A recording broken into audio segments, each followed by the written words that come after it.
오늘은 법사공덕품 중에서 814페이지 설근청정에 관한 개성부터입니다. 개성.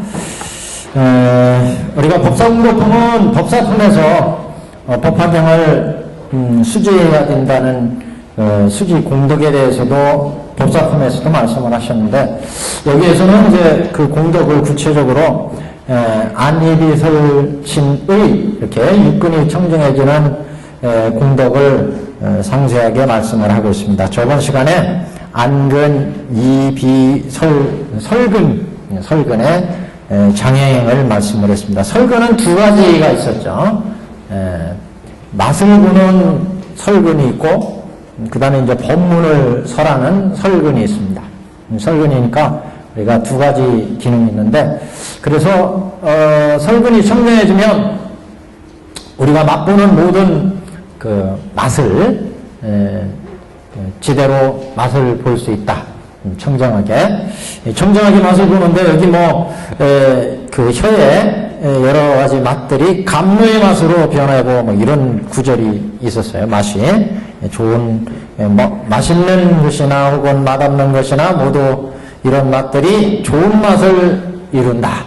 그래서 하늘에 뭐 감로 맛과 같은 것이 든다, 이런 말씀이 있었고, 그래서 이제 또 그 법문 설법이 또 이제 훌륭한 설법이 이루어지는 설근의 청정을 또 얘기를 했고, 그래서 우리가 영음전에도 그 설근 청정에 대한 그 영험들이 법화경을 열심히 실천하신 분들이 돌아가시고 나서 화장을 했는데 혀가 타지 않더라, 내다 버렸는데도 설근은 혀는 남아서 나중에 탑에 모셨다, 이런 등등의, 또는 그 묘에서 중국 영험전에 또 그런 얘기가 납니다. 묘에서 연꽃이 솟아 올라왔어.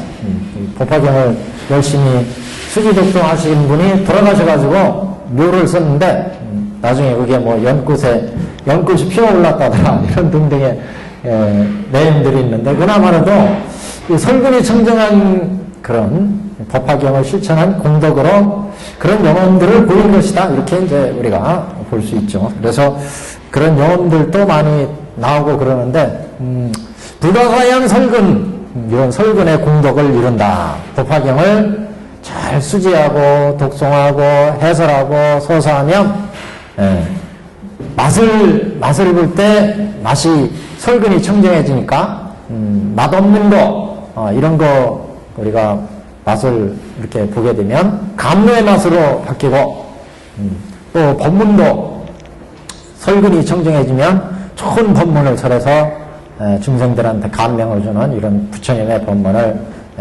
설할 수 있다. 이런 이제 두 가지 내용을 얘기를 했습니다. 그래서 그 설근 청정한 그 내용에 대한 장항을 얘기를 했고, 814페이지에 앞에 나온 장항에 대한 또 그대로 여기에서 똑같이 개성으로 찬탄을 하는 법문입니다. 셋째, 814페이지 중단이요. 그때 세존께서 오늘 이 뜻을 피우고자 개성으로 말씀하시되, 이 부분요. 이 사람의 혀는 맑고 깨끗해서 마침내 나쁜 맛을 받지 아니하며 그 먹고 씹는 것은 다 감로의 맛을 이루리라. 여기는 맛에 대한 찬송의 개성이고, 그 다음에 이제 설법에 대한 거, 깊고 맑은 묘한 음성으로 대중에게 법을 설하되 모든 인연과 비유로 중생의 마음을 인도해서 듣는 자는 다 환희하여 모든 좋은 공양을 베푸느니라. 설법을 이루어지는 것을 개송한 설법이 제대로 이루어진다. 저번 시간에 그런 말씀 드렸는데, 부처님의 법문을 무슨 가름빈가의 음성이다, 이렇게 많이 비유를 하고 있고, 요설변제의 설법이다, 요설변제. 또 걸림없는 설법, 그래서 무해변, 이런 이제 표현도 쓰고, 걸림이 없는.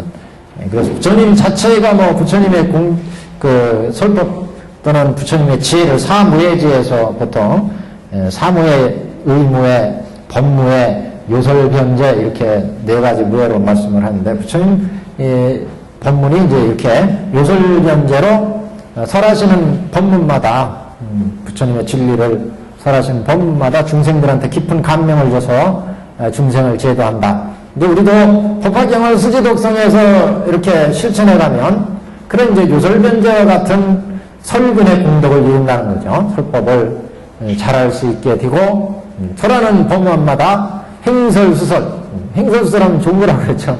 행설수설, 가로로 말하든 세로로 말하든 법에 딱딱 들어맞아요. 그래서 부처님 법문은 그 설법이 자유자재로 중생의 근기에 맞춰서 이게 가장 중요한 문제죠. 중생들이 어떤 수준이냐 거기에 맞춰서 부처님의 높은 법문을 자유자재로 설할 수 있는 이런 설근의 공덕을 이룬다. 이것을 지금 깊고 맑은 묘한 음성으로 대중에게 법을 설하되 모든 인연과 비유로 중생의 마음을 인도해서 듣는 자는 다 환희하여 모든 좋은 공양을 베푼다. 그래서 우리 법화경에도 그래서 부처님 설법에 세 가지 설법 체계로 나왔어요. 근기가 높은 중생들한테 부처님은 법설을 설했습니다. 법설. 그 다음에 이제 그걸 듣고 사리를 준 자는 깨달음을 얻었지만 나머지 존자들을 위해서, 나머지 중생들을 위해서 비유의 설법을 비설주를 설했죠. 비설주. 그래서 화택의 비유나 장자궁자의 비유나 이런 비설주를 써서 또 설법을 했습니다.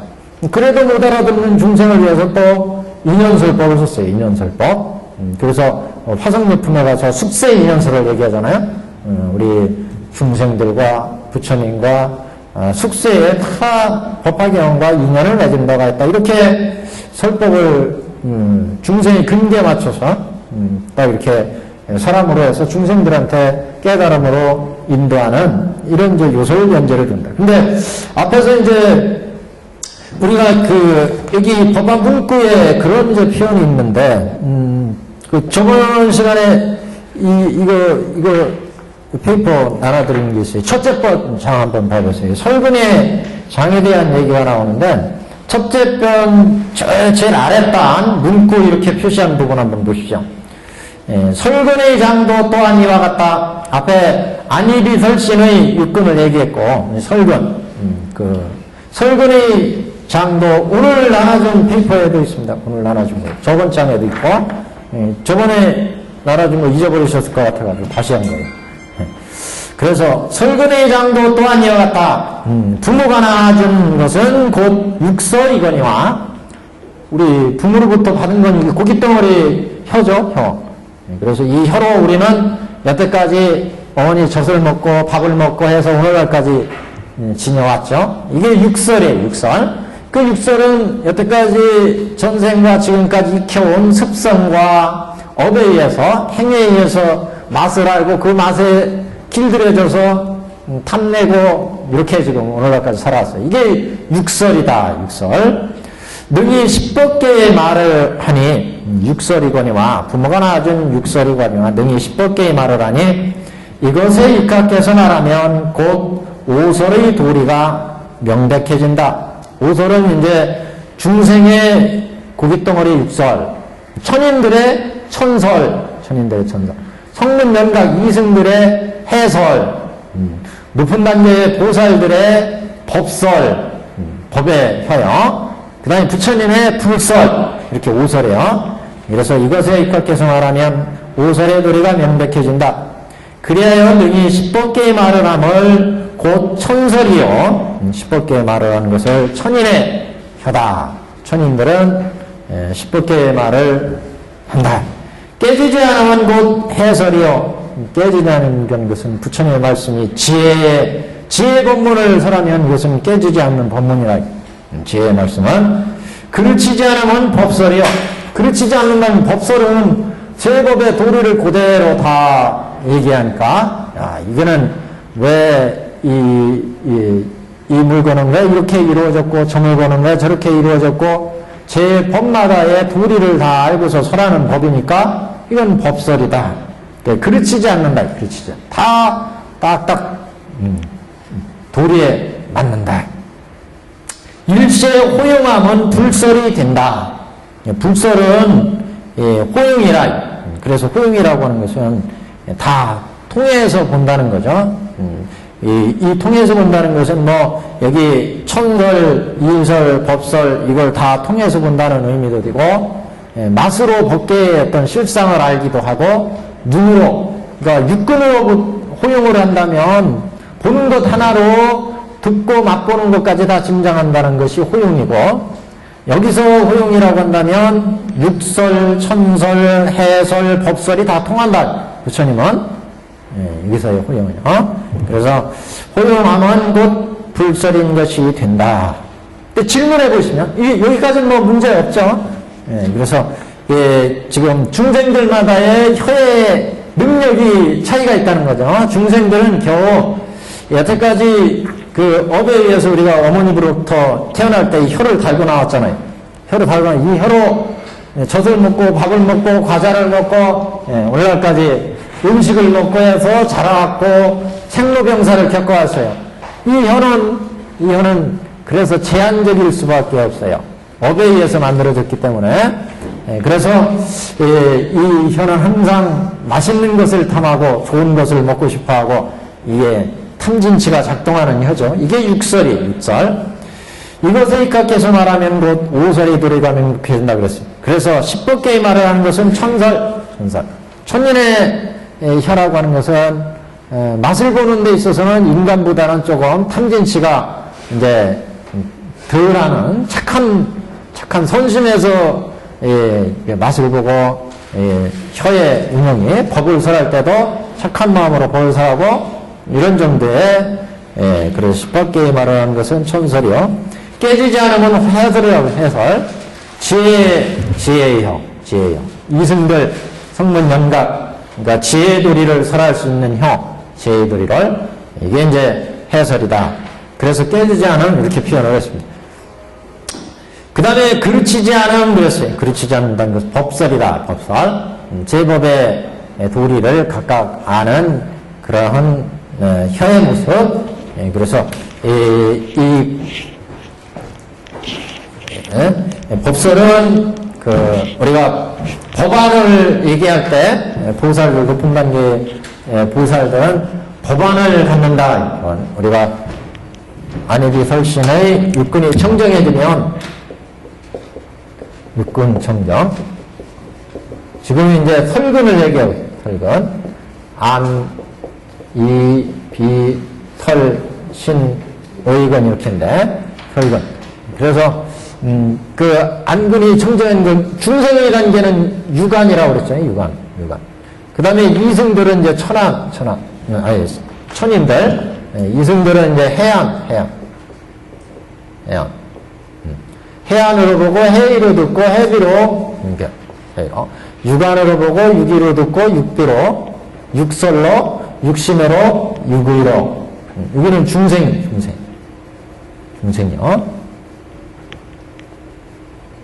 여기는 중생. 여기는 천인. 여기는 보살.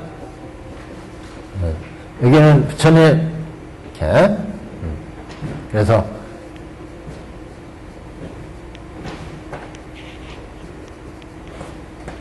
육근청정이 이루어지는 이게 한 칸이 비었나요? 네. 여기는 이승. 여기는 보살도 법설을 운영하는 보살은 상당히 높은 단계의 보살이라고 볼 수 있습니다. 여기는 부처님. 그래서 여기는 법안으로 본다. 법안으로. 여기는 불안으로. 그래서 불안으로 보고 여기는 중생들은 육안으로 보고 육이로 듣고 고깃덩어리 육비로 냄새 맡고 육설로 맛을 보고 말을 하고 중생 여기는 육신을 우리가 가지고 있잖아요. 그러니까 감촉을 느끼는 게 이 신에서 감촉을 느끼니까 이 신에서 감촉을 느끼는 건 좋은 감촉. 그러니까 좋은 옷, 부드러운 옷, 껄끄러운 옷보다는 좋은 옷, 깨끗한 옷, 좋은 옷 입고 싶어 하는 게 중생들. 여기는 항상 중생들 마음에서 육의에. 근데 법화경을 수지하고 독송하고 해설하고 소사하니까 부처님의 그 정신을, 마음을, 그 사상을 우리가 잘 지니고 읽고 배우고 해설하고 하니까 우리 신구의 삼업에 이게 스며든다고 그랬죠? 그러니까 중생심에서 여태까지 살아갔던 게 이제 천인의 그 선심으로 살아간다, 이 선심으로. 그러니까 천안으로 보게 되고, 천의로 듣게 되고, 천비로 냄새 맡고, 천설로 맛을 본다, 이게. 지금. 천신으로, 천의로 살아. 그 다음에 이제 이승들은 해안으로 보고, 해의로 듣고, 해비로 냄새 맡고, 해설로 맛을 보고 냄새를, 말씀을 하고, 해신으로 지혜의 몸으로 살아. 지혜의 뜻으로. 뜻을, 여기는 보살, 법안으로 보고, 법의로 듣고, 법비로 냄새 맡고, 법설로 말씀을 한다. 법설. 법의 혀니까, 말씀이 여기는 그래서 뭐라고 했냐면, 그 법설에 대해서, 그르치지 않음을, 곧 법설이다. 이것을 그르치지 않는다. 제법마다의 도리를 다 안다. 모든 법에 대한. 여기는 이제 불설이에요, 불설. 부처님의 그 혀에서 보기 때문에, 부처님은 호용이다. 이게 모두 다 통한다, 부처님은. 그래서 이렇게 구분을 했습니다. 중요한 것은 이제 여기서 말씀하고자 하는 것은 우리 중생의 유관, 유기, 육비, 울설, 육신의 이런 중생의 육근에서 법화경을 수지하고 독송하고 해설하니까 중생의 그 탐진치가 사라지면서 선심이 나오고, 선심이 나오니까 천안, 천의, 천비, 천의와 같은 그런 안목이 우리가 갖춰지게 되고, 또 법화경을 수지 독송해서 소사하니까 이제 지혜로 오죠. 그 지혜의 눈으로 보고, 지혜의 귀로 듣고, 지혜의 귀로. 여기는 법안으로 보고, 법의로 듣고. 이렇게 이제 우리가 육근청정의 공덕이 이루어진다. 육근청정의 공덕이. 이것을 말씀을 하고 있습니다. 이게 근데 질문에 조금 기존의 학자들에 대한 그 해설에 대한 얘기가 나오는데, 옛사람의 해석이 이르기를, 그 질문 한번 보시죠, 질문. 쓰고 떫은 나쁜 맛도 일단 해에 닿자 다 변해서 더 없는 맛이 된다면, 여러 색도 안근에 이르렀을 때 왜 바뀌어 절묘한 색이 되지 않는 것이냐? 이런 질문이었어요. 이런 질문이야. 좀 곤란하기도 한다, 이게. 쓰고 떫은 나쁜 맛도 하여튼 이 법화경을 수지 독송해서 해가지고 딱 그러면 좋은 맛으로, 감로 맛으로 바뀐다, 이런 얘기가 나왔죠. 그래서 저번 시간에 그 시식에 대한 얘기도 했습니다. 우리가 49제나 이런 재질할 때 시식진원, 변식진원 이런 게 있잖아요. 감로수진원 이런 것도 있고, 수림간진원, 감로수진원 그러면 감로 맛으로 바뀌어서 이런 표현이 있는데, 이제 육근이 청정해지면 감로 맛을 안 돼. 감로 맛을 느낀다. 그러면 이게 이제 이 혀에 닿자마자 다 변해서 더 없는 맛이 된다면, 이렇게 했을 때 떫고 시고 떡들어마고 했던 게 감로 맛으로 바뀐다는 거죠. 이렇게 된다면, 그러면 색도 마찬가지 아니겠는가? 그러니까 우리가 안근이 청정해지면, 그러면 좋지 못한 걸 봤을 때 딱 안근이 청정해지면 이 대상이 좋지 못한 것도 좋은 것으로 바뀌어야 되지 않느냐, 이런 얘기죠. 그래서 대답해 보시면, 옛사람의 해석에 의하면 그렇게 되지 않는다. 맛에 손실과 이익이 있으니 손실되는 것은 변하고 손실되지 않는 것은 변하지 않는다. 그러니까 맛에 손실과 이익이 있어서 손실되는 것은, 음식 같은 것은 이제 우리의 혀에 닿으면 이렇게 손실이 된다는 거죠. 근데 보는 것은 손실이 안 된다. 보는 것 닳지 않잖아요. 맛을 보는 것은 딱 맛을 보면 이게 누가 들고 여기서 변해. 그래서 이렇게도 해석이 있다는 거죠. 이게 광택, 법은 광택의 그 해석이라고 그러는데, 천태대사는 이걸 부인하고 있어요. 부인하고.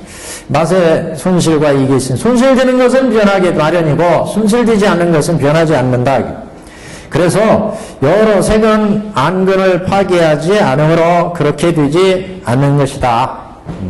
근데 맛은 맛보면은 딱 음식물이 혀에 녹아들면서 변하니까, 그래서 감롯으로 변하는 것을 이제 혀가 청정하면은, 그것을, 청정한 것을 느낀다. 이렇게 지금 해석을 합니다. 지금의 내 해석은 그렇지 않다. 일체의 색은 부처님의 색과 같으며 일체의 소리는 부처님의 소리와 같아서 똑같이 다 청정하므로 이것과 같다 해도 무방하며 널리 온갖 색법과 성법을 알아서 어지러움이 없고 그르침이 없으니 분별한데도 무방하다. 천태대사는 그렇게 음식이 변해서 혀에 녹아서 변하기 때문에 청정한 감로 맛을 느끼고 그런 게 아니다. 그게 아니라 혀가 우리가 중생이 지금 혀의 맛을 볼 때는 중생은 탐진치에서 맛을 본다는 거죠. 그래서 그 맛에 대한 진실한 맛을 모른다는 거예요. 그런데 혀가 설근이 청정해지면 그 맛의 진상을 알아. 그래서 설마다 다 이를테면 여시상, 여시본말 등에 우리가 이게 사탕을 먹는데 쉽게 얘기해서 기존 이 학자 얘기는 사탕이 혀에 딱 녹아 들어가서 이게 원래 맛 없는 거라도 설근 청정이 되면 이게 달콤하고 훌륭한 맛이구나 이렇게 변하기 때문에 그것을 안다는 거죠. 근데 천태대에서는 그게 아니라 혀 자체가 지금 청정해지기 때문에 이 사탕에 대한 진상을 알기 때문에 볼 때도 보는 사물에 대한 진상을 알기 때문에 그 청정한 것을 보게 된다. 또 맛있는 것을 안다. 이상의 모든 물건들은 다 여시상, 여시본말 구경 등에 그것의 실상을 혀에 청정해서 청정 알기 때문에 그래서 감동하신 것을 알고 모든 것을 맛없는 보통 이제 맛없는 거라니까 중생심에서 본 거죠. 실제는 그 진상을 보면 다 여시상, 여시본말 구경들은 맛있는 것인데 그건 이제 지금 해석을 하고 있습니다. 그래서 내 해석은 그렇지 않다. 일체 해석은 부처님의 색과 같으며 그렇잖아요. 부처님의 해석은 볼 때 다 볼이고 보여주는 것도 다 볼이에요. 그러니까 부처님 안목에서는 그래서 부처님 볼 때는 여시상, 여시본말금 쉽게 얘기해서 실상을 보니까 부처님의 안목은 그래서 여시상 본래 그게 청정하고 본래 대상들이 다 원래 감놈맛이라는 거죠. 근데 중생들이 탐진치를 내기 때문에 감놈맛을 몰라요, 여태까지. 중생 육신에서 봐가지고, 이건 맛있는 음식, 이건 맛없는 음식, 이렇게 구별한다는 거예요. 근데 원래 그 자체가 여시상, 여시본말 구경 등이다. 부처님 시각에서 보면. 중생이 여태까지 지어진 업에 의해서 이렇게 길들여가졌어. 요렇게 된 맛은 이건 달콤하고, 이거는 괴기덩어리 있는 거 이거는 맛있고 저 딱딱한 것은 이것은 맛없고 이렇게 사람들이 여태까지 업에 의해서 길들여가지고 그 지식과 중생의 욕심에 의해서 그것을 판단한다는 거죠.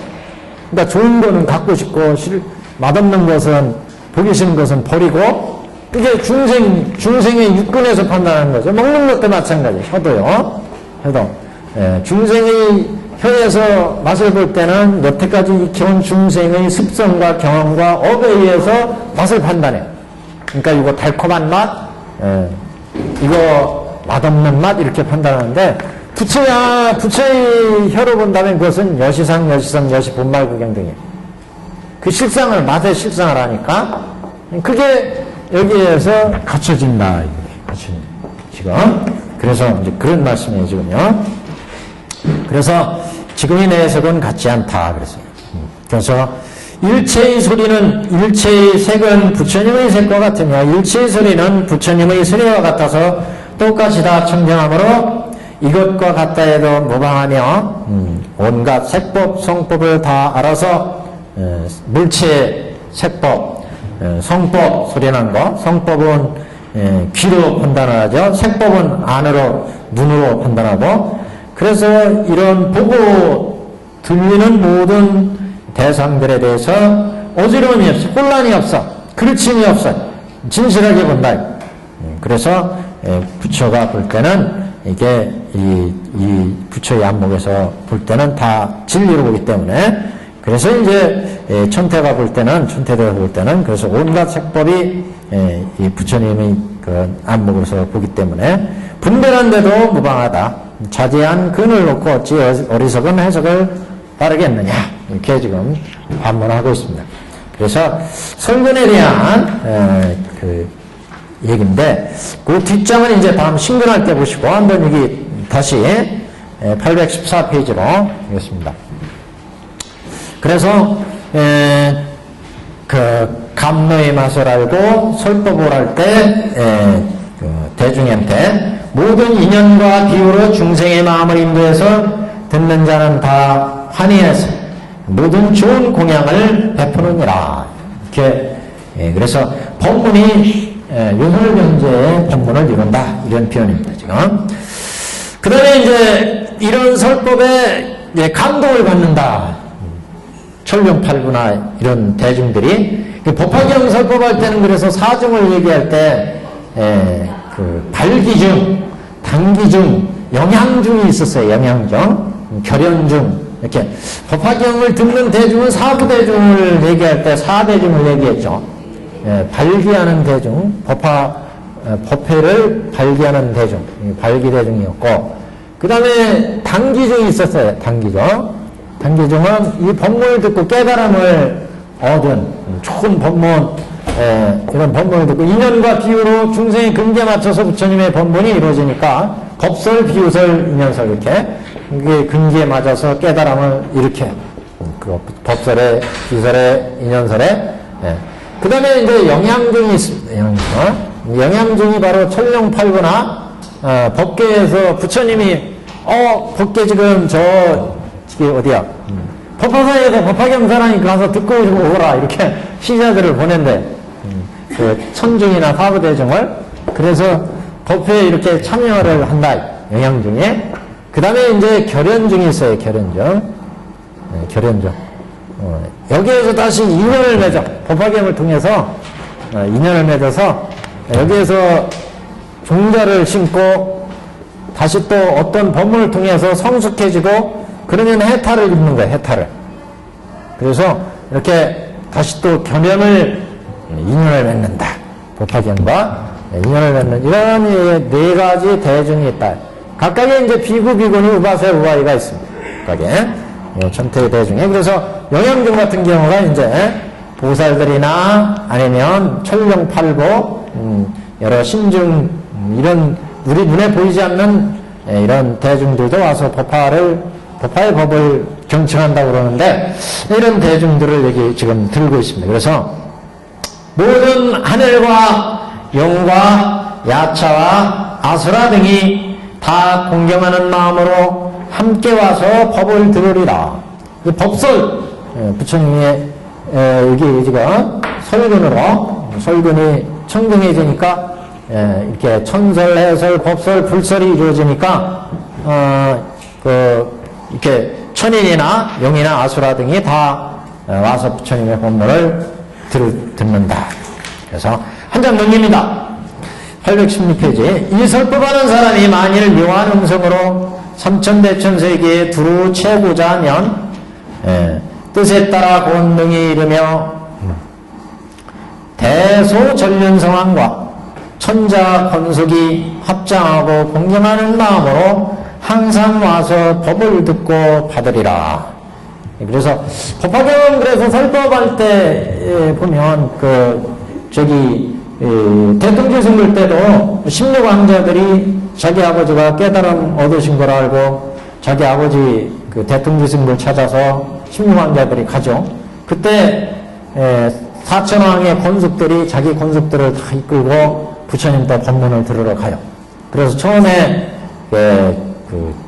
부처님이 중생을 근기에 따라 설하는 삼전 12항의 법문을 설하고 그 다음에 이제 근기가 성숙해진 것을 알고 묘법연화경을 설하죠. 그래서 법계의 모든 중생들을 제도한다. 그래서 법화경에서 보면은 성문중, 연각중, 보살중, 천룡팔보, 잡중이라고 그랬죠. 인천의 모든 무리, 당시 위사 아사세 왕과 그 권속들 수많은 대중들이 다 참여하게 되는데, 그러니까 법화경을 수지하고 독성해서라면 이렇게 갖가지 설법을 할 수 있기 때문에 그 모든 중생들이 법을 듣는다는 거죠. 부처님이 지금 설법이 이법연화경의 설법이 이루어지고 있어요. 그래서 그 설법에 의해서 법계의 모든 중생들이 듣게 되는데, 실제 이제 우리가 법화경을 실천하면 이렇게 공덕이 갖추어지니까 법계의 모든 중생들이 와서 다 듣는다. 이렇게 듣게 할 수도 있다. 이런 얘기도 이제 성립할 수 있다. 무슨 말씀인지 아시겠죠? 우리가 법화경 그 서품에서 설법, 아니면 대통지승불 설법에서 보듯이 법계의 모든 중생들이 법화경의 설법을 들으러 부처님께 가는데, 그런 게 우리가 이제 이 설근청정으로 설명하자면 중생들은 중생이 육설에서 설법하는 거하고 천설에서, 해설에서, 법설에서, 불설에서 설법하는 게 각각의 경지가 있지 않겠어요? 법화경을 추천해서 이렇게 청정해지면 이런 이제 공덕을 이루게 되니까 법계 모든 중생들이 법을 들을 수 있는 거죠. 네? 그래서 여기 그 경에서 이 설법하는 사람이 만일 묘한 음성으로 삼천세계에 두루 채우고자 하면 뜻에 따라 능히 이르게 되며 모든 중생들이 다 들을 수 있다. 설근이 청정해서 법사가 그 자유자재로 설법으로 해서 중생을 제도하니까 이런 설법에 모든 법계 중생들이 들을 수 있다는 거죠. 그래서 삼천대천세계에 두루 채우고자 하면 뜻에 따라 능히 이르며 대소전륜성왕과 천자권석이 합장하고 공경하는 마음으로 항상 와서 법을 듣고 받으리라. 아까 영험전 말씀드렸습니다만, 영험전에도 그래서 어떤 때는 뭐 저번 시간에 구렁이가 와서 들었다고 그랬죠. 어디 보면 또 비둘기가 와서 맨날 어떤 헌사가 산속에서 맨날 법화경을 이렇게 독송하고 그랬는데, 비둘기가 와서 매일 아침에 와서 들어요. 그래가지고 나중에 며칠 지나서 보니까 뒷뜰에 이렇게 비둘기가 죽어 있어. 그래서 이렇게 다 묻어졌는데, 나중에 뭐 꿈에 나타나서 비둘기가 자기가 법화경 설법을 이렇게 듣고 비둘기 그 축생의 모습으로 몸을 벗었다. 그런 얘기를 했다는 그런 얘기도 나오는데, 우리가 이제 영험전의 얘기지만 여기에 결부시켜 생각한다면 이 법화경의 법문이 이렇게 삼천대천세계의 모든 중생들한테 통할 수 있는 이런 설법을 또 할 수 있다는 것도 얘기해요. 설근이 청정해주면.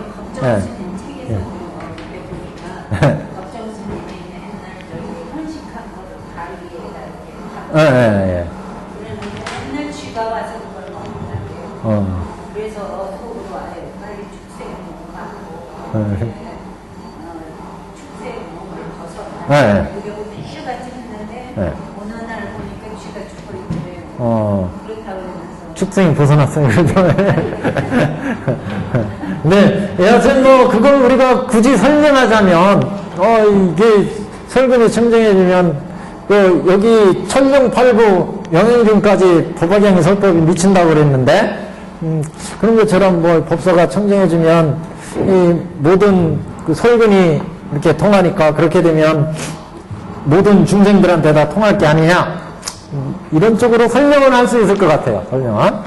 하여튼 뭐 그게 실제 뭐 물리학적으로 뭐 어떤 문제가 있느냐 하는 것은 이제 차치의 문제고, 우리가 신앙적으로 얘기한다면 그렇게, 하여튼 그래서 법화경에서 설법하는 사람이 만일 묘한 음성으로 삼천대천세계에 두루 채우고자 하면 뜻에 따라 곧 능히 그 세계 모두 설법에 법이 미쳐서 대소의 대전륜성왕, 소전륜성왕, 그런 모든 천자의 권속들이 범청왕 뭐 이런 천자의 권속들이 합정하고 공경하는 마음으로 항상 와서 법을 듣고 받으리라.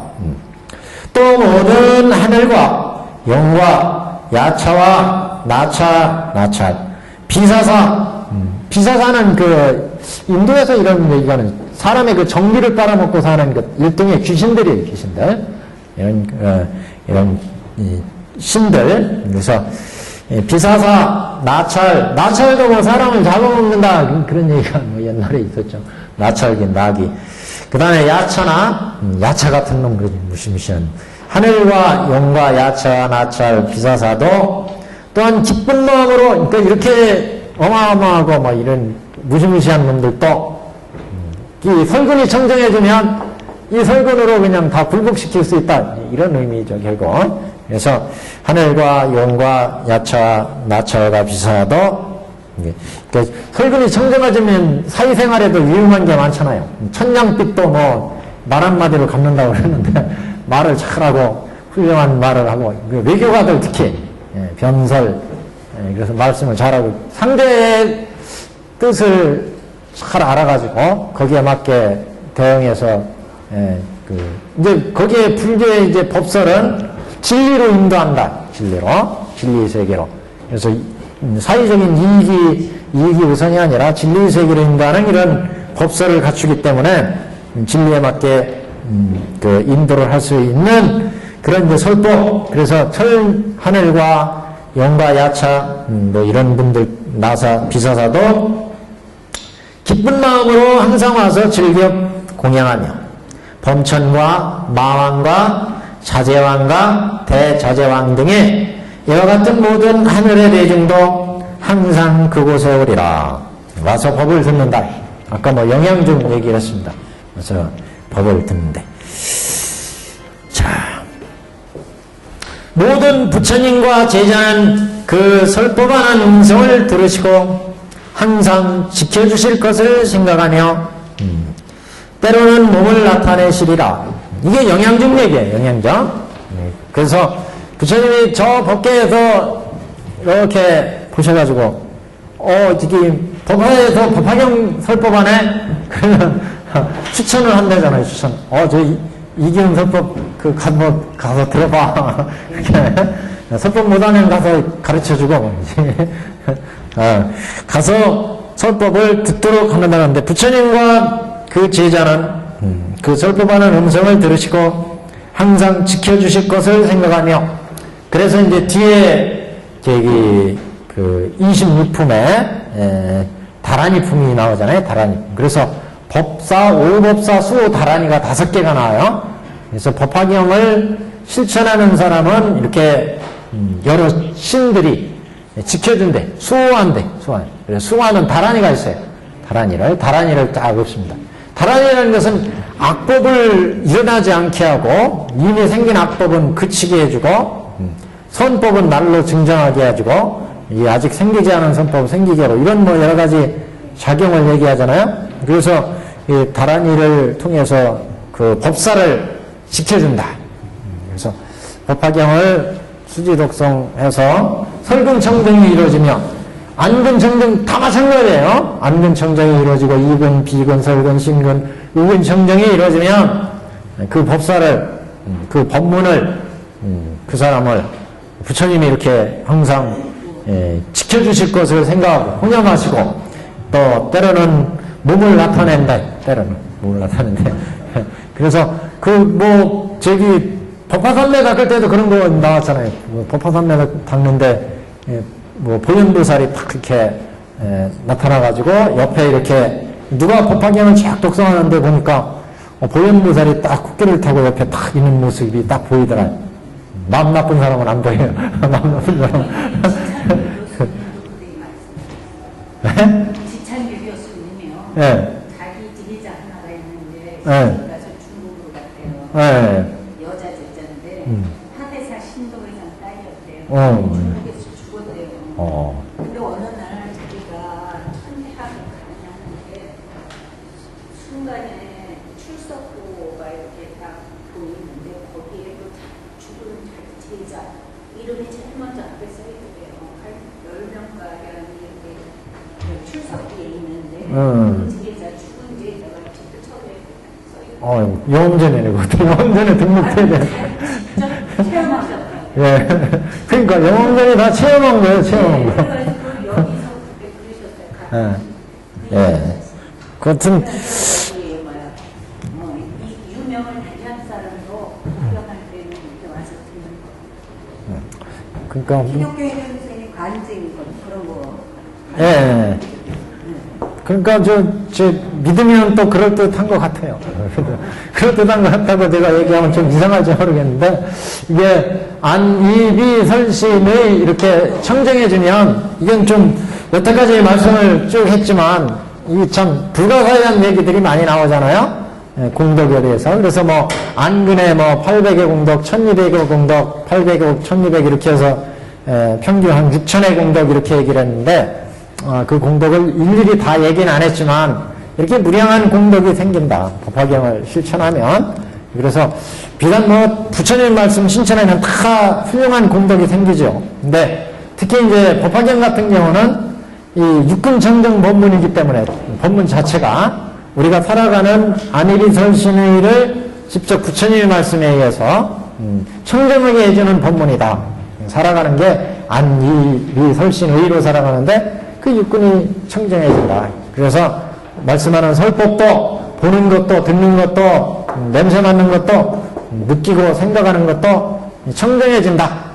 그렇게 이제 인도하는 법문이다. 법화경은 이것을 이제 강조하면서 여러 가지 그 청정한 무량한 공덕이 생긴다. 이것을 얘기하고 있고 그래서 그런지 뭐 하여튼 영엄전의 내용이 아주 풍부합니다. 영엄전 보시면 재미난 내용도 많아요. 한번 보세요. 설법하는 음성을 들으시고 그래서 이렇게 항상 여기는 설법하는 음성이지만 여기는 보는 보이고 들리고 맛보는 거 다 이렇게 부처님이 항상 지켜주실 것을 생각하고 때로는 몸을 나타내신다. 이렇게 이제 보시면 되겠습니다. 공덕으로. 여기까지가 설근의 공덕입니다. 여기까지가 설근 공덕. 그러니까 여태까지 4가지 공덕을 얘기했어요. 안근, 이근, 비근, 설근, 설근의 공덕까지 얘기했습니다. 그 다음에 이제 신근의 공덕. 몸에는 또 어떤 공덕을, 몸에 실제 어떤 공덕이 좀 보여야 사람들이 더 잘 느끼고, 법화경에, 이렇게 훌륭한 공덕이 있구나.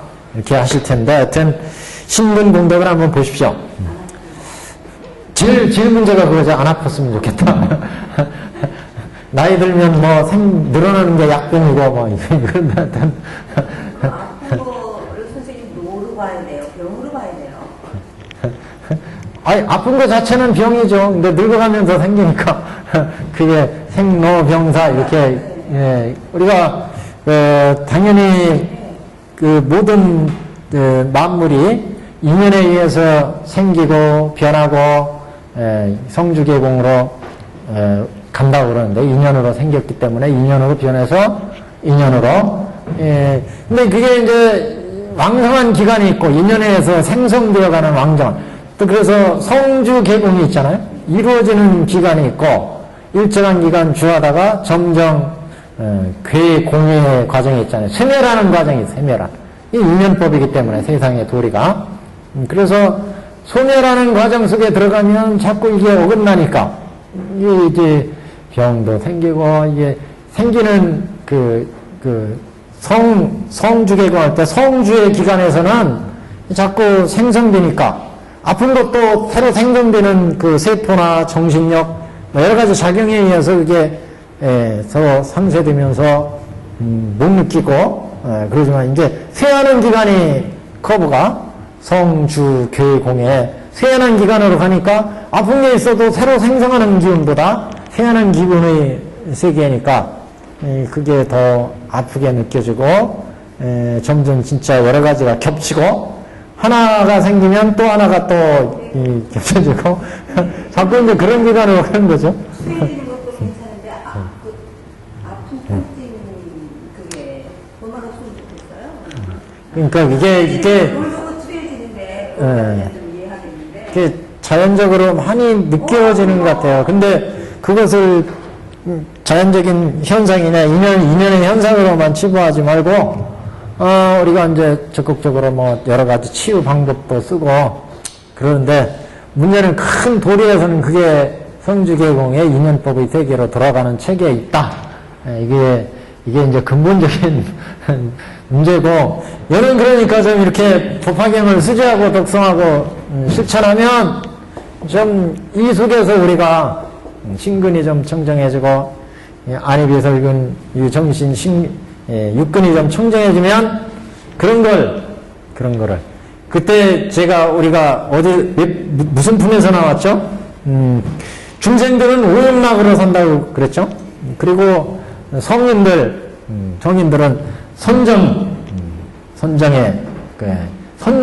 선열식, 법열식으로 산다 이런 얘기를 했어요. 선열식, 법열식. 그 경을 실천하면서 법을 깨닫는 즐거움, 세상의 도리를 깨닫는 즐거움.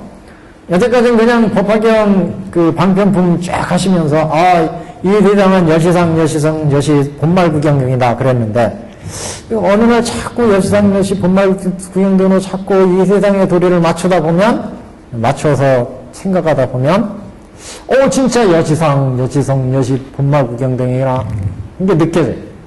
이 병도 이 여시상, 여시 본말구경경 이게 또 조금 도움이 되실지 모르겠는데 하여튼 그리고 그게 이제 선정의 즐거움, 법열의 즐거움, 깨닫는 즐거움, 선정의 즐거움, 고요한 마음을, 이 아픈 것도 자꾸 마음이 막 여러 가지 겹치면 더 괴롭잖아요. 아픈 쪽으로만 몰고 가면 더 아프고 더 괴로워요. 근데 좀 어떤 도움이 되실지는 모르겠습니다만 하여튼 우리가 경을 읽고 독송하고 하면서 거기 여태까지 느끼지 못했던 어떤 선정의 맛, 부처님 말씀에 대한 진리를 아는 즐거움, 이런 즐거움을 좀 생기신다면 좀 도움이 되지 않을까. 오니 개공이라는데 아팠다면 그냥 나무면 못 부르겠어요.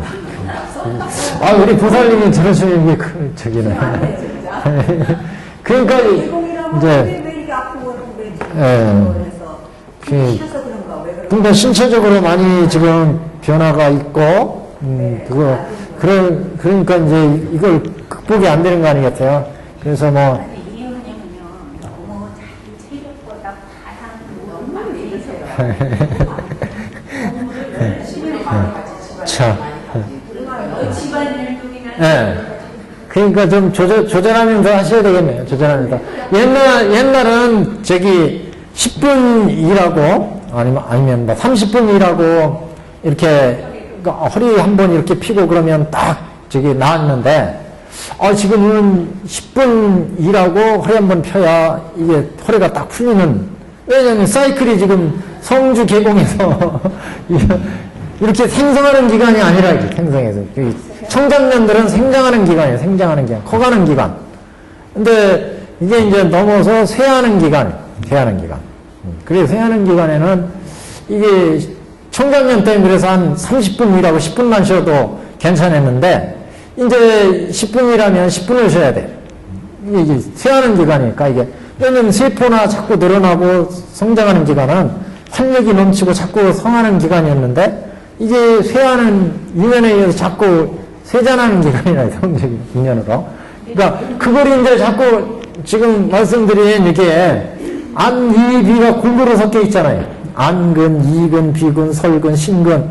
그러니까 의근이나 여기 안근이나 뭐 이근이나 이런 근이 좀 청정해지면 그걸 좀 커버할 수 있지 않겠어요? 이 말씀이 너무 궁해지는 것 같아가지고 죄송합니다. 이게 바로 뭔 도움이 돼야 되는데 이게 아니면은 뭐 신행적으로 뭐 야광보살한테 한번 의존해 보시든가 우리 야광보살 본사품 있고 아니면 다란이 분에 다란이 오업사 다란이들께 제가 이렇게 역시 법화경 수지 독송하고 그러는데 이 다란이 신중들 좀 한번 보살펴 주세요 저 좀 이거 한번 그거 호소하는 수밖에 더 이상 어떻게 해요? 제가 능력보다 자기 체력보다 예. 못하는 거를 해결해 나가시니까 그래서 근데 뭐 나름대로 다 해결하실 거예요. 하시겠는데 하여튼 별 도움이 되실지 모르겠는데 지금 좀 그만해. 제가 무슨 뭐 또 열심히 해서 육근 청정해 좀 이렇게 한번 만지시면은 만져드리면 딱 좀 이게 신근에 그런 말씀이 좀 나왔으면 좋겠어요. 그래서 딱 만지면 탁 낫게도 해주고 이런 게 한번 기대를 하고 보시죠. 신문 정정입니다. 816페이지 제일 하단. 상정진 보살이요 또 만일 선남자 선녀인이 이 경을 받아가져서 혹은 받아가죠. 혹은 읽고 혹은 이유고 혹은 해설하고 혹은 옮겼으면 800의 몸의 공덕을 얻으리라. 청정한 몸을 얻되, 자, 한 페이지 넘겼습니다. 18페이지에.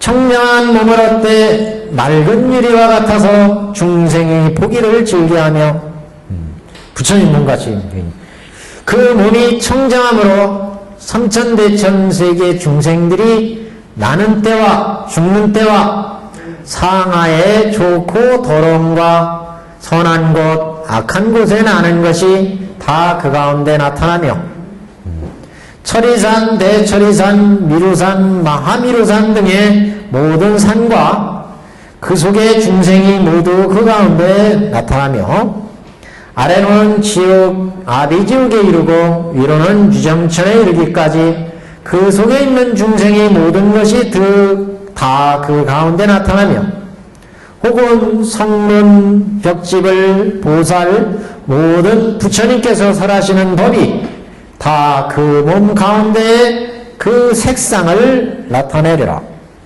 병 고친다는 얘기 좋네. 이거 어떡하죠? 근데 힌트는 있어요, 힌트는요. 그 앞에 청정한 몸을 얻는데, 청정한 몸. 그래서 우리가 청정한 몸은 이렇게 중생 업에 의해서 시달린 몸이 아니라 청정한, 업이 청정해지는 그런 청정한 몸을 얻되 유리와 같이 맑아져서 중생 무기를 즐겨하며 여기까지가 이제 신근이 청정해서 빛나고 청정하다 이것을 지금 얘기하고 있고 또 중생이 보기를 즐겨하며 그 몸이 청정함으로 삼천대천 세계의 중생들이 나는 때와 죽는 때 상하에 좋고 나쁜 것, 청정한 것, 더러운 것, 악한 곳에 나는 것 이런 것들이 몸에 다 나타난다. 이게 어떻게 해석해야 되나요? 이렇게 되면 생사과보의 모습이 다 나타난다는 거죠. 생사과보의 모습이 생일 때 여러 가지 좋은 업, 선업을 줘가지고 죽고 나는 곳을 그 몸에 나타난다. 그 몸에 중생의 모습을 그러니까 그 중생의 나고 죽는 모습을 볼 수 있다, 알 수 있다. 볼 수 있다 그러면 안근이니까 그게 몸에 다 드러나가지고 알 수 있다. 그러니까 상대방이 누가 있을 때 법화경을 청정해 봤거니 육군청정 법사가 있다면 그 법사가 상대방의 이 모습 이걸 알 수 있다는 거죠. 중생의 보기를 즐기면 그 몸이 청정함으로 나는 것이 다 그 가운데 나타난다. 법사의 몸이 유리와 같이 청정해져서 그 법사의 나고 죽는 모습도 자신이 아는 거지, 이거는 뭐 자신이. 근데 여기서 그 상하에 좋고 나쁜가 더러운 곳에 나는 것과 이런 것들이 모두 그 삼천 대천 세계의 중생들이 모습.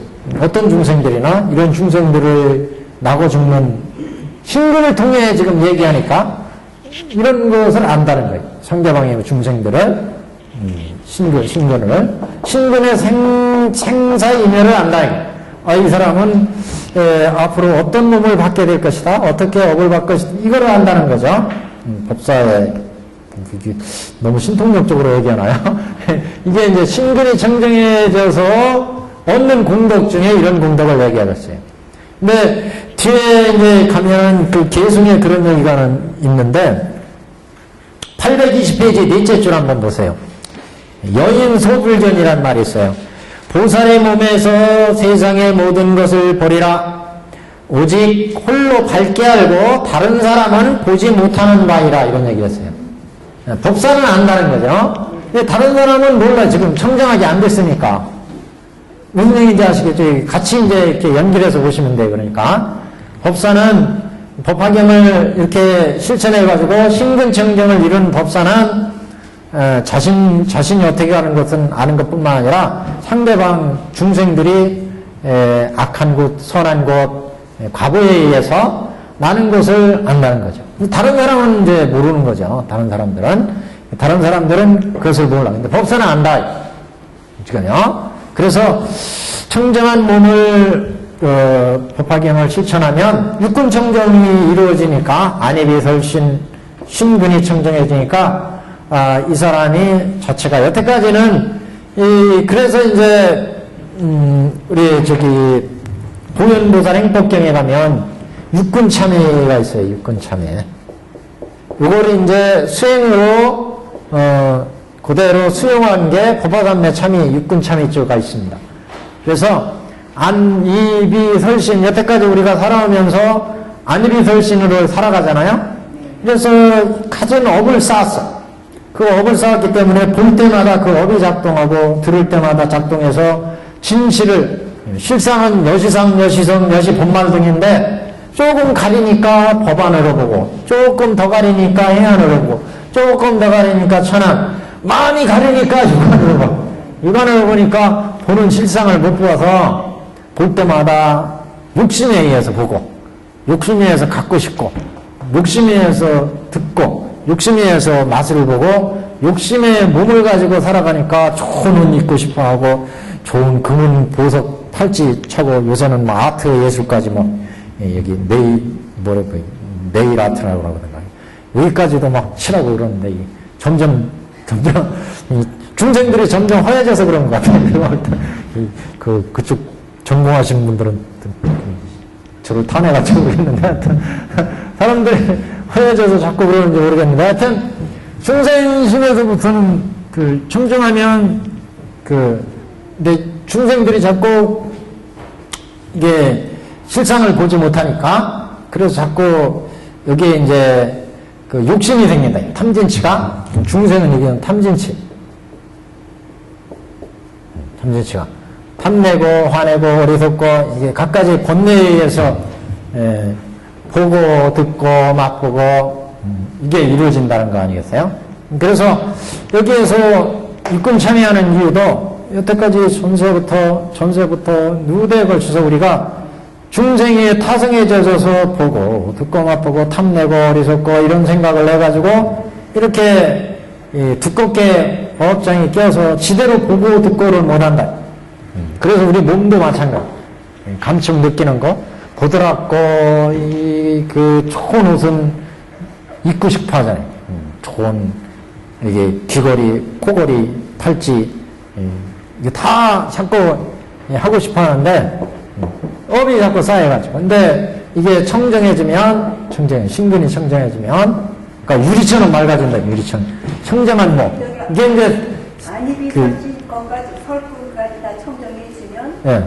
신근도 그냥 조절이 되는 거 아니에요? 이거는 이제 신근에서 굳이 구별한 건 촉감.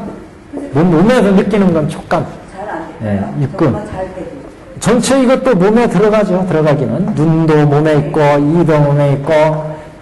여기에서 육근에서 구별하는 것은 신근의 촉감이에요. 상대적인 거. 그래서 여기는 색이고, 순대적으로 되면 예. 네. 잘안 청정이. 촉의 이렇게 구분해서 촉이지 사실 몸에 다 들어가는 거예요. 들어가는 건데. 그래서 지금 여기에서 말씀하는 건 이제 신근을 가지고 얘기하니까 우리가 전공 분야로 나눠서 생각하니까 그런 거죠. 그래서 전체로 보면 이게 여기까지는 다 몸에 있는 거죠. 여기 또 뜻도 몸에 생각이 일어나는 것도 다 의식이니까 이것도 몸과 상관없는 게 아니에요. 다 상관이 있죠. 근데 저런 마음 보이지 않잖아요. 근데 저런 거 다 보이잖아요. 네, 만져지고 보여지고 이게 기가. 그래서 몸에 다 있으니까 오온할 때 그렇잖아요. 색성향 미촉법, 색성향 미촉이 아니라 색상 행식 할 때 색은 몸이고 그럴 때 색에 다 들어가요. 이거 색법, 색성향 미촉 색, 수, 상, 행식. 이거는 다 정신적인 장애인 건 몸이잖아요. 몸이랄 때 이게 다 들어가요. 당연히. 그래서 근데 여기는 이제 그 육근으로 구별할 때 신근 이렇게 이제 보는 거다. 그래서 청정한 몸으로 때 맑은 미래와 같아서 중생무기를 즐겨하며 그 몸이 청정함으로, 그래서 항상 중생무기를 즐겨한다 그러니까 중생을 제도하는데 아끼지 않는 거죠. 신근이 청정해지면. 그래서 이와 같아서 중생무기를 즐겨하며 몸이 청정함으로 삼천대 천세계 중생의 나는 때와 죽는 때 상하에 좋고 더러움과, 그러니까 상의 악업을 졌느냐, 상중에 악업을 졌느냐, 상하에 악업을 졌느냐, 이 따라서 지옥 악이 축생의 몸을 받고 이걸 안다는 거죠. 또 선근도 상상의 선근을 졌느냐, 상중, 상하의 선근을 지었느냐에 따라서 그 상하에 좋고 더러움과 선한 곳, 악한 곳에 나는 것이 그 가운데 나타나며, 그러니까 이 몸에 나타난다고 그랬는데 실제는 이제 자기가 법사가 그것을 안다는 거죠, 이거는. 그래서 또 철이산, 대철이산, 미루산, 마하미루산 등의 모든 산과 그 속에 중생이 모두 그 가운데 나타나며, 이런 모든 이 철이산이라는 것은 3계를 얘기하는 거예요. 결국 3계. 앞에는 중생의 생사가보를 얘기하는 거고, 중생의 생사가보를 안다. 신근이 청생하면. 여기는 중생도 중생의 몸 이렇게 보시면 돼요. 중생의 몸의 생사가보. 두 번째는 3계의 모습. 3계의 모습을 지대로 안다. 신근이 청정해주면. 3계. 대철이산, 소철이산, 미루산, 마미루산 등의 모든 산과 7산 8회 저번에 말씀을 했죠. 우리 법 세계를 얘기할 때 또는 9산 8회 이렇게 얘기하는. 그래서 철이산, 대철이산, 미루산, 마미루산 등의 모든 산과 그 속의 중생이 모두 그 가운데 나타나며 그 3계 그 형색 3계 7산 8회, 9산 8회 뭐 이렇게 모든 그 세계의 모습과 그 중생들. 그래서 아래로는 아비지옥에 이르고 위로는 유정천에 이르기까지 그 속에 있는 중생의 모든 것이 다 그 가운데 나타나며, 그래서 중생들의 3계 중생들의 모습을 법사가 알 수 있다. 혹은 사성도 알 수 있다는 거예요. 사성. 사성은 성문, 벽집을, 보살, 부처. 그래서 성문과 벽지불과 보살과 모든 부처님께서 설하시는 법이 다 그 마음 가운데, 그 몸 가운데죠. 몸 가운데 그 색상을 나타내리라. 그래서 그 사성의 모습도 육근 청정의 신근을 청정해주면 그 모습도 알 수 있다. 몸에 나타난다는 것은 앞에 그래서 전제를 유리와 같이 막다 이런 얘기를 한 거예요. 유리에는 다 비치잖아요. 비춰서 3대 모습을 다 알 수가 있어요. 자기 법사의 이 육근이 청정해지면 법계의 모습을 다 비춰서 여기서 알 수 있다. 자기가. 그 얘기는 자기가 스스로 알 수 있다 이런 얘기입니다. 결국. 그걸 몸으로 지금 얘기하니까 7산 8회에 또는 사성의 모습이 다 여기에 비춰가지고 그것을 알 수 있다 그런 거예요. 지금요. 신근에 청정해지니까 이 육신의 청정에. 근데 실제 이제 천태 수행에 들어가면 그런 얘기는 나와요. 천태 우리가 색계 무색계 이렇게 가잖아요. 그래서 조선 여기는 우리가 6계고 유국천의 경지가 유국천이 있고 그 다음에 색계가 있잖아요. 무색계가 있잖아요. 무색계. 초선, 이선, 색계는 초선, 이선, 삼선, 사선. 무색계는 공무변처, 식무변처, 무수처, 비상비비상처 이렇게 가잖아요. 이렇게. 유국천에 우리가 지금 살고 있는데 수행을 쫙 닦아서 수행 닦는 건 여기 이제 호흡으로 닦든지 식법, 그 다음에 뭐 색법, 시인법 이렇게 여러 가지로 닦는데 우선 호흡으로 닦아요. 호흡법을 쫙 닦아가지고 숨쉬기, 수식법, 수수지관 나올 때 수식법이 나왔죠. 이건 숫자로 치는 수식법. 이거는 따를 숫자의 수식법. 그 다음에 관식, 이렇게 이루어지는데, 이렇게 해서 마음이 탁 모아지면 숨을 들이쉬고 내쉬는 걸 통해서 숨이 들어갈 때 코끝에서부터 쫙 폼이 내 몸으로 퍼지는 걸 쫙 꺼내가지고 숨길을 따라서 마음이 들어오고 나오고 해서 마음이 딱 모아지면, 다음에는 따라 숫자 수식으로 숨을 쉬면서 마음이 쫙 모아져. 그래서 이제 유심에서 지금 무르심을 갖춰지는 거예요. 마음이 쫙 모아져서 마음이 안정되면, 그러면 이제 관이 이루어져. 관이 이루어지면 이제 초선에, 2선에, 3선에, 4선에 색계를 보게 돼요. 색계를. 선정의 경제로 하는데. 그 다음에 이제 무색계를 하게 돼요. 무색계. 공무연처, 식무연처, 무수연처. 오늘 뭘 얘기하려면 요걸 얘기하는. 무색계, 공무연처 가면 허공처럼 이렇게 무변한 세계의 모습을 본다. 그래서 자기 몸을 관하게 되면 요때 관하게 되면 여태까지는 자기 몸을 관하면 자기 몸이 이렇게 오장육부 다 되어 있잖아요. 이것을 쫙 관하게 되면 여기 관식에서 호흡을 통해서 쫙 해서 마음이 모아질 때 관식에서 몸의 오장육부의 모습을 볼 수 있대요. 관에서 딱 보면은 관을 통해서 숨을 들여 정신을 마음을 모아가는 수행을 통해서 가면 초선 지나고 2선 지나고 3선 4선 쫙 지나서 이제 공무변체 가면 이렇게 몸을 보면 몸속에 여러 내장기관이 보이고 그건 이제 초선부터 이루어져요. 공무변체에 가면 여태까지 내 몸이 이제 공한 것을 보게 돼요. 공한 걸 어떻게 보게 되냐면 처음의 단계에서는 내 몸이 마치 비단이나 헝겊으로 이루어진 몸을 보게 돼. 다음에 가면 내 몸이 그물로 만들어진 것을 보게 돼. 그러니까 몸이 이렇게 헝겊같이 실체가 없구나 이걸 보게 됩니다. 그 다음에 더 한 단계 나가면 무슨 거미줄처럼 내 몸이 얽혀있는 것을 보게 돼.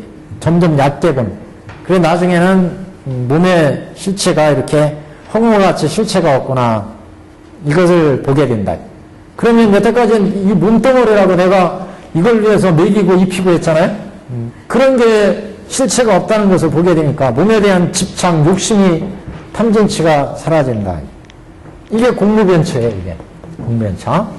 그 다음에 식무변처, 무변처. 그 다음에 이제 점점 더 깊어져요. 이게 가장 이게 갈림길입니다. 여태까지 우리는 몸이라는 이 몸뚱아리에 안일이 덜신이가 달려가지고 이것 때문에 결국 아프기도 하고 슬프기도 하고 기쁘고 막 여러 가지 탐진치가 많이 일어났는데 이런 업이 이러니 이제 그 집착으로부터 벗어난다. 실제 생사가 끊어지는 건 여기를 넘어가야 돼요. 그래서 여기까지가 3계예요. 여기에 집착을 넘어가면 여기가 이제 성문연각의 단계. 그러니까 이런 이제 여기가 무상의 단계로 들어가는 단계예요. 무상, 무아. 무상이고 무아를 보는 단계예요. 이걸 넘어서 이제 실제 무상, 무아를 보면 이게 이제 아라한이에요. 아라한. 그 단계 중에 공무변체라는 단계가 이제 그런 단계입니다. 그래서 여기 청정한 몸을 얻는다 그랬는데 이 청정한 몸을 얻으면 여태까지의 이런 육신의 집착에 의해서 여러 가지 살아갔던 그 업들이 몸이 청정해지면서 유리같이 막다고 그랬는데 그게 이제 이렇게 육근참의를 통해서 여기까지 내 그 전생에서부터의 그 경험, 습관 이거에 의해서 익혀왔기 때문에 그 익혀온 거에서 우리는 보고 듣고 해서 지식을 가지고 보고 듣고 이러는데 이게 이제 청정하게지면 이런 실상을 이제 본다는 거죠. 그러면 내 몸을 통해서 법계 중생들도 보고 법계의 세계도 보고 성문연각 보살 부처의 모습도 보게 되고 다 그런 이제 모습들을 보게 된다. 그런 얘기입니다, 지금. 그래서 그 색상을 나타내리라. 그랬어요, 여기가. 그래서 사성들의 얘기였고, 이렇게 신근은 좀 비교적 간단합니다, 이게 신근. 우리 법화문고 아까 페이퍼 한번 읽어보고 하겠습니다, 이게. 보시면. 신근의 장도 또한 이와 같다. 세상의 온갖 것이 다 신근 속에 나타나면 육신의 작용이요. 세상의 온갖 것들이 다 보이죠? 다 만져지고 보여져. 이게 육신의 중생들의 육근이고, 이러는 유정천에 이르는 모든 것이 그 신근 중에 나타난 것은 천신의 작용이요. 착한 마음으로 세상을 이제 보게 되면 천신들의 모습이 보인다. 유정천에 이르기까지. 또 이승의 신근 속에 나타나면 해신의 작용이요. 예, 이승의 신근 속에 나타나면 이승의 모습을 볼 수 있으면 이거는 이제 해신의 작용. 보살의 신근 중에 나타나면 보살의 신근 중에 나타나면 법신의 작용이요. 법의 몸. 부처님의 신근에 나타나면 불신의 작용이니 일시의 원흉이 나타나며 일시에 허용되며 일시에 그르침이 없으며 일시에 집착함이 없다. 부처님의 몸이니까 부처님 같은 경우에 이게 이제 신근의 모습입니다. 신근. 자, 개성을 한번 보겠습니다. 개성은 뭐 앞에 나온 거하고 똑같아요. 쭉 읽어보시면 돼요. 818페이지. 그때 세존께서 어둠의 뜻을 펴고자 개성으로 말씀하시되 만일 법화경을 가지는 자는 그 몸이 심히 청정하여 저 맑은 유리와 같아서 중생이 다 보고서 기뻐하리라. 앞에 맑고 청정해진다 그랬죠. 청정한 몸으로 때 그랬죠. 개성에서 장행에서 그걸 개성한 거. 그 다음에 이제 그게 응연해서 몸으로 나타날 때 또 맑고 밝은 거울의 모든 빛과 모습이 보이듯이 그 육신이 신근이 청정해지면 이렇게 맑은 거울의 모든 빛과 모습이 보이듯이 전체적으로 보살의 맑은 몸에서 한 장 넘겼습니다. 세상에 있는 모든 것을 보리라. 그게 아까 뭐 중생도 보이고 삼천대천세계도 보이고 홍문 벽지벌 사성도 보이고 그랬죠? 전체가 보인다. 보살의 몸에서 세상에 있는 모든 것을 보리라. 오직 홀로 밝게 알고 다른 사람은 보지 못한다. 육근청정의 신근청정을 이룬 사람만 본다. 지금 이게 그 다음에 한번 보죠. 그 나타나는 이제 모습입니다. 삼천대천세계 가운데 있는 모든 중생과 하늘과 사람과 아수라와 지옥과 귀신과 축생의 이와 같은 모든 색상이 다 그 몸 가운데 나타나리라. 그래서 나타난다고 하는 것이 진짜 그냥 안다 이렇게 보시면 되겠습니다. 3개의 형상이 또 보여요. 모든 하늘 등 궁전이 유정천에 이르며 천리산과 미루산, 마하미루산과 모든 큰 바다의 물등이 다 그 몸 가운데 나타나며 3대 형상이 나타난다. 그 다음에 사성이요. 모든 부처님과 성문과 불자와 보살 등이 혹은 홀로 있거나 혹은 대중 가운데서 설법하는 것이 다 나타나며 그러니까 사성들의 모습이 나타난다. 사성. 아까 성문 벽집을 나왔죠. 부처님과 성문 불자 보습 등이 홀로 있거나 대중 가운데 있어 설법하는 것이 모두 나타나며 그 다음에 결론적으로 비록 무르법성의 묘신을 얻지 못하였을지라도 이게 무슨 얘기예요? 지금 중생 우리가 태어난 건 육신의 몸이에요. 육신의 몸은 이승이나 보살과 같은 무르법성의 몸은 아니에요. 중생 부모로보다 받은 이 유루의 중생의 몸에서 법화경을 수지 독성해설 써서 하니까 이런 무르법성의 그런 공덕을 그런 안목을 내가 갖추게 된다 이 소리예요 지금요. 그래서 비록 무르법성의 묘신을 얻지는 못해 우리 몸이 직접 보살 부처와 몸이 그런 몸이 된 건 아니라는 거죠. 그렇지만 그런 몸과 같은 그런 세계의 모습들을 볼 수가 있다. 알 수가 있다. 그래서 무르법성의 묘신을 얻지는 못하였을지라도 항상 몸이 청정해지기 때문에 일체가 그 가운데 나타나리라. 그래서 우리가 부모로 받은 이 현재의 육신의 몸에서 육근청정을 이루니까 육근첨예하고 법화경을 수지 독성해서 부처님의 그 모든 가르침이 보고 듣고 맛보는데 작동을 하니까 육근이 청정해져서 신근이 청정해지니까 이런 법계의 모습을 다할 수가 있다. 그런 얘기입니다, 지금. 그래서 일체가 항상 그 몸의 청정으로 일체가 그 가운데 나타나리라. 여기까지가 신근에 대한 얘기입니다, 신근. 그 다음에 이제 한편 논문 의근 청정. 그래서 그 의근 청정 좀 어때요? 오늘 여기까지 하죠. 다음 시간에 의근 청정. 의근 청정하고 다음 시간에 이제 법사품에 대한 전반적인 얘기 한 번 더 검토를 하고, 그 다음에 이제 여기 그란품이 상불경 보살품 나갑니다. 상불경 보살품. 네, 오늘 여기까지입니다.